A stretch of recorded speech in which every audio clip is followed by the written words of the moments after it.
is. Eric here, Driveline, World's Okay, steering wheel holder. Just doing some 4 a.m. house cleaning here. I rearranged my whole truck. I put my freezer back up top. Had to strap it down. It's gonna work because the reason I moved my freezer to where my passenger seat used to be is because it just got too hot upstairs. And I'm in Florida right now, so it's hot up there now, but for the past couple weeks it hasn't been. I mean, it's not hot right now because it's 4 a.m. But yesterday when I started doing that stuff, it was pretty damn hot up there. But generally speaking, like when I was up in Georgia, I think it was like 76 was the high or something like that.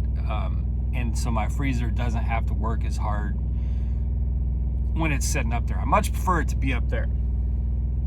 So just doing some housekeeping and getting everything. By the way, that reminds me, I've said this before, but if you're a student going through TNT, this is just another reason a Peterbilt is so much better, because the Peterbilt actually, it's not going to make it super comfortable and cool up there up top, and you're only going to be up top when the truck is parked and both drivers are sleeping or hanging out in their, in a sleeper or whatever. But in the Freightliner, the air circulation, the AC air circulation is just shit upstairs. It just does not. I had that vent up there going with the AC going, and it was still hot as hell up there. And it just reminded me, when I was in TNT, it reminded me of, when I would sleep up there, I would just get my face as close to that little tiny vent as possible. So at least try to keep my head cool, because the rest of my body wasn't staying cool. It was just miserable up there. So anyway, yesterday was my birthday, of course. And I had probably the worst and best birthday news possible. All within a span of about 6 hours, I would say. And it started at just after midnight. I was parked at a weigh station, doing an 8 split. I had already done the 2 part of that split, so I was doing the 8 part of the split so I could get my clock, so I could take the load into Florida to Walmart that I delivered to yesterday. So I was planning on getting up at like 1 or 2 in the morning, and my phone rings at just after midnight. And that's highly unusual for my wife to call me when she knows I'm asleep. Now, granted, usually I'm not asleep at that time of night, because that's the time of night that I drive. But she knew that I was asleep, and so it was highly unusual for her to call me like that. Plus, we own a private fleet at Prime, so she can log into the fleet part of Prime, which also lets her see my hours. So she knows if I'm in a sleeper berth. She knows if I'm driving. She knows if I'm on duty. So she logs into like the fleet management part of our Prime mobile app. So it's just highly unusual for her to call me when I'm in a sleeper berth and she knows I'm asleep. But it was her calling me at like 12:05 or 12:07 in the morning. And I kind of had this red flag in my mind as I'm trying to fumble around and pick up the phone. I could see it's her, but I'm just kind of like, I got this. I mean, part of me is like, okay, she's probably calling me to tell me happy birthday because it's just after midnight. She knows I'm going to be up early, but also she knows I'm asleep. So it's really weird that she'd be calling me. So I have like this half and half thing of, is this going to be a good call?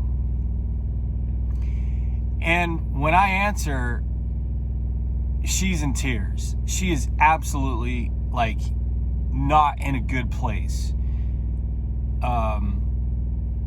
And it's basically like, I hate to have to tell you this on, I hate to have to tell you this. You know, I can't remember the exact words, but it was like she was having some extreme discomforts with telling me this, and or telling me what she was about to tell me. And then she proceeded to inform me that at 12:30 or whatever it was, by this time, 12:15, she was going to have to take our dog Ruger to be put to sleep. This was absolutely devastating to me.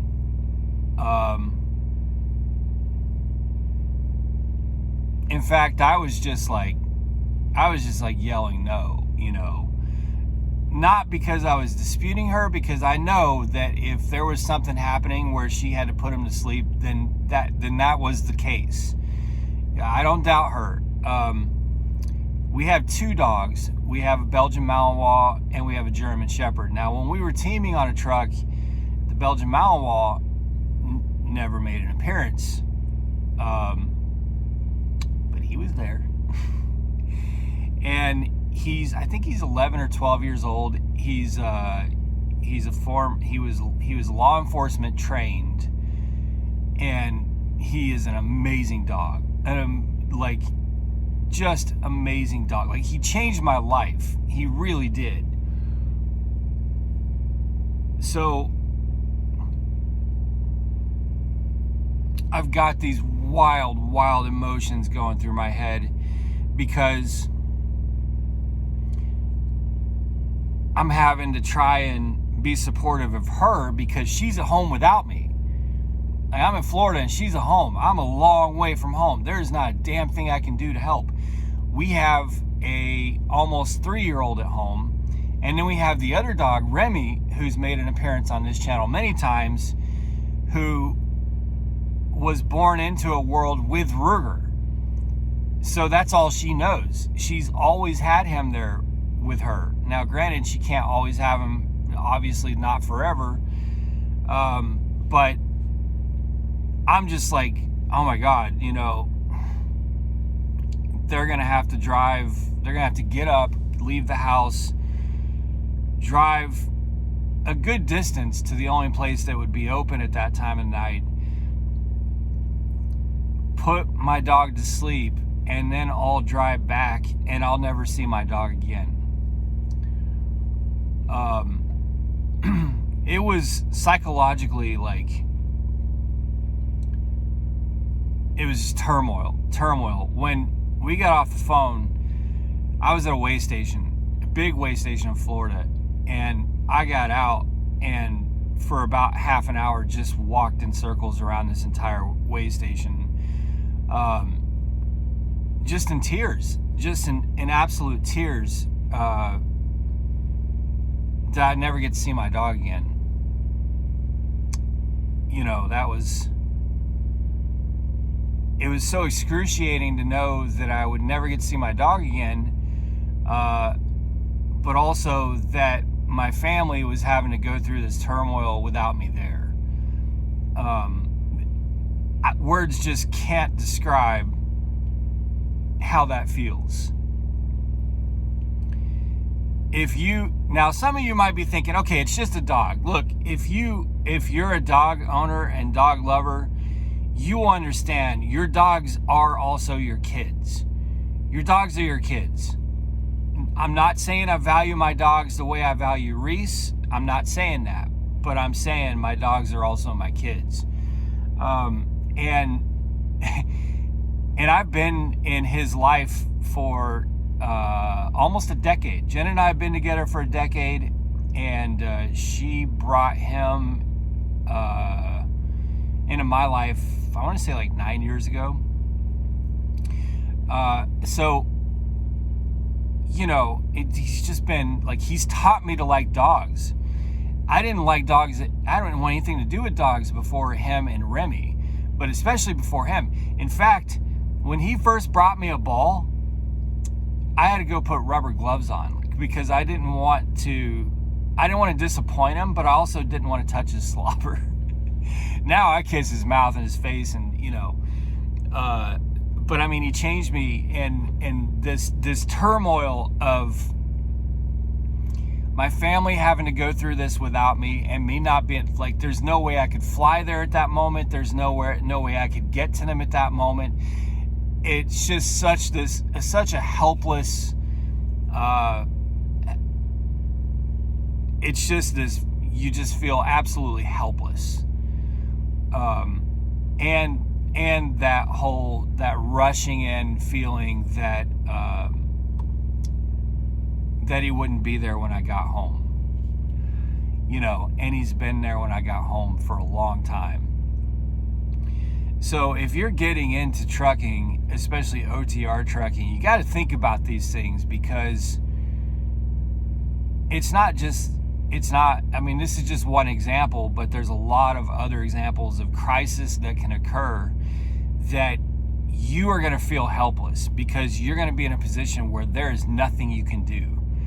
And you want to be the husband or the wife or the partner or, the father or mother that is there when something happens to be able to activate and operate. You know what I mean? And you just can't. There's nothing you can do. It's such a helpless, awful feeling. So you need to know that that's going to be a part of it.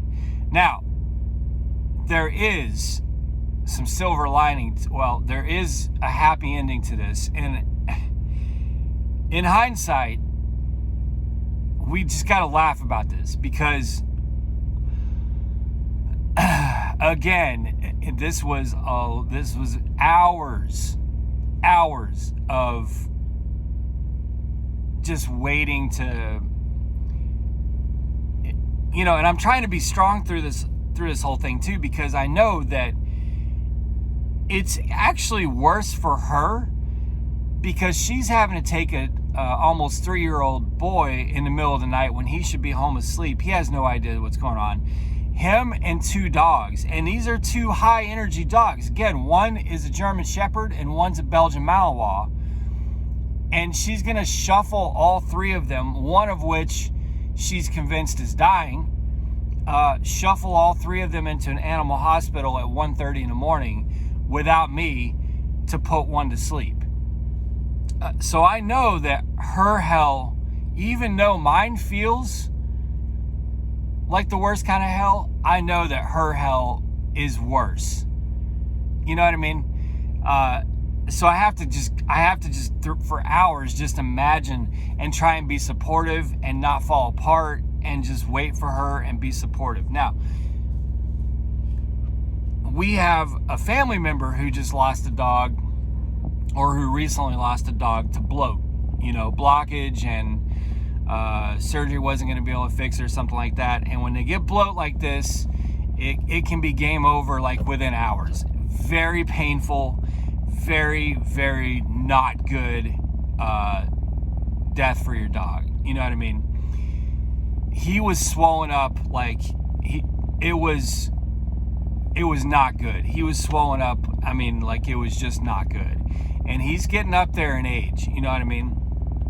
So this is kind of where she was, all evidence pointed to that being the case. Now let me get to the happy ending. So that's the worst thing. That's the worst way to start a birthday, let me tell you. Literally minutes into your birthday to get a call like that is just god awful.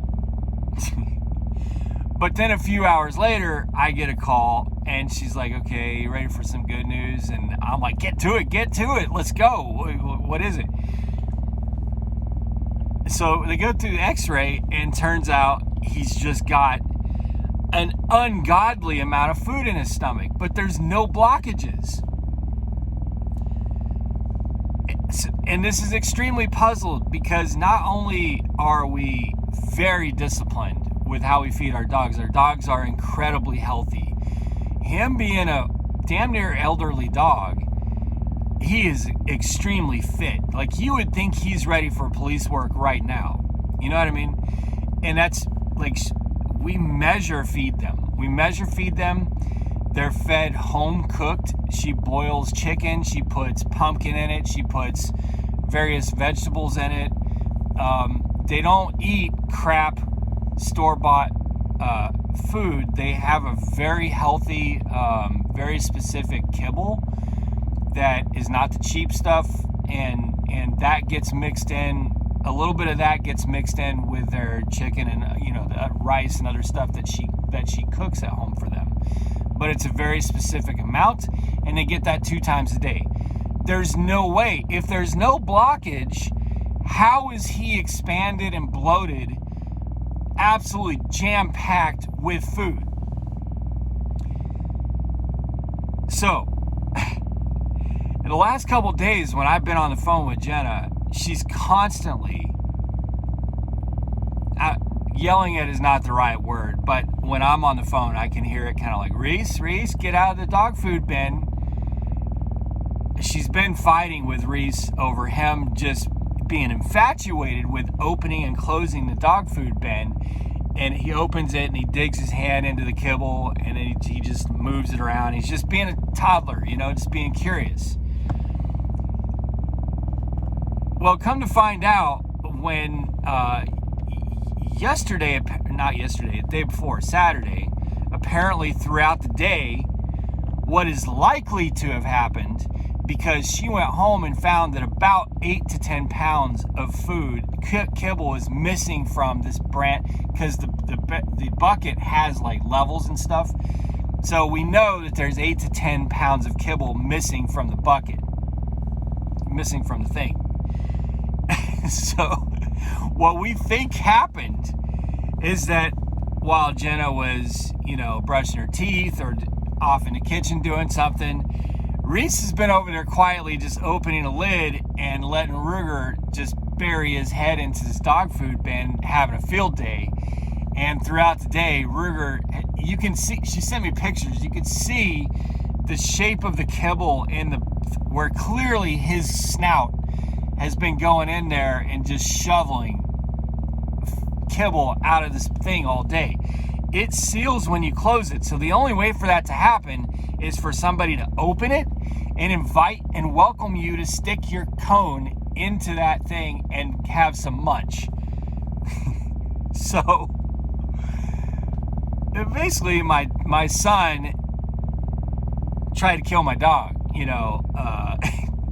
unknowingly, of course, but basically all day Saturday, Reese, anytime he got a chance or anytime his mom wasn't looking, was like, hey, Ruger, come over here, I got something for you. How'd you like, he's open up the lid, let Ruger stuff his face in, get a couple mouthsful, close the lid back. When mom comes around the corner, nothing's happening. Ruger is just in his heyday, he's loving this. He's getting an all-you-can-eat buffet. Nobody's yelling at him for eating too much. He just gets to dive his head in there and just eat until his heart's content. Although it wasn't content, obviously. That is most likely what happened. So there's no blockage. There's nothing wrong with him. They're like, he just has an extraordinary amount of food in his stomach. Like, what did you do? And she's like, no, we don't feed him like that. There's no way he could have food like that, to have him just like completely expanded and bloated out. He's an extremely healthy, fit dog. So that's how I spent the beginning of my birthday, is my wife first telling me she's going to have to put my dog down, and then second telling me, explaining this whole situation. And then when she gets home, when she needs to go to sleep because she's been up all night, she proceeds to talk me through how he's just shitting himself and vomiting, which is a good thing. That needed to happen, but she's having to run around and clean that up and deal with that. Absolutely. And this is like 5:30 in the morning, right? After getting no sleep. And my son stayed up through all this too. My son was just enjoying the ride. Like he loves to ride in a car, so he just kind of went on this whole adventure. And so when I was only about 100 miles from the receiver this morning, my wife was finally, or not this morning, yesterday morning, my wife was finally like, all right, I think I'm going to lay down and try to go to bed. I was like, thank you. So the good news that she gave me about it just being his stomach just stuffed with food, oddly was the best birthday present that I've ever had. That was the best birthday present I ever had, was getting that news.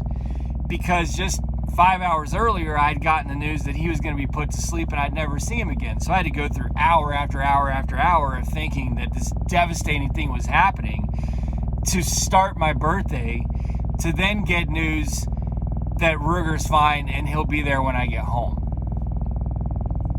What a weird thing, right? That was such a weird thing. Such a weird thing. But even though I've had like lots of, like, my birthday was just been shit because it was shit at the receiver, and I got video of that. I'll talk about that in the next video. It's shit because now I'm trapped in Florida, as expected, and as I told everybody at Prime when they were trying to get me to come down here, for the reasons I explained. But it is what it is. But that was the best news, and it made me happy for the rest of the day, just because I had my socks rocked off right after midnight and then was told that it was all fine. So, plan to have your brain rattled if you're an OTR truck and you've got family at home, because it's inevitable that scenarios are going to come up where you're scrambling to try and do whatever you can from home, but there's only so much you can do, or not being not home, but there's only so much you can do. You can't really, there's going to be scenarios where your hands are tied, you're completely helpless, and there's not a damn thing you can do. You're just a bystander when the TV's going in and out and you're only getting bits and pieces of the picture, but it's a horrible movie. It's got horrible scenes and it's your family. It's awful, man. Doesn't happen often, but it happens, and when it does, it absolutely sucks. There's a lot of things I don't like about trucking, but that's probably one of the things I like the least, is when something happens that you need to be operating and you need to be a part of, and you need to be in a lead position, and you need to be the father and the husband at home, and you can't be. That is a terrible feeling. So anyway, that's how I spent my birthday. The call no one wants to get came in like 5 minutes into my birthday, and then fortunately it was reconciled with a very good call with very good news 5 hours later. But boy, that few hours I had to sit through, oh man, I lost some holes on my man card because or some points on my man card, or however you want to put it, because man, there were a few minutes walking around that weigh station where I just bawled.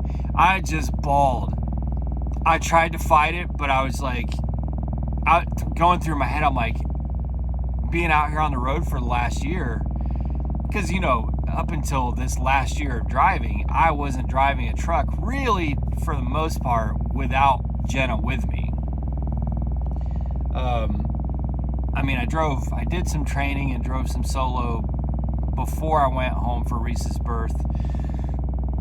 But I thought, man, I've just completely missed the last year of Ruger's life, and that's not acceptable, So, all right, guys. Be safe, make good decisions, always drive, thrive. Talk to y'all soon.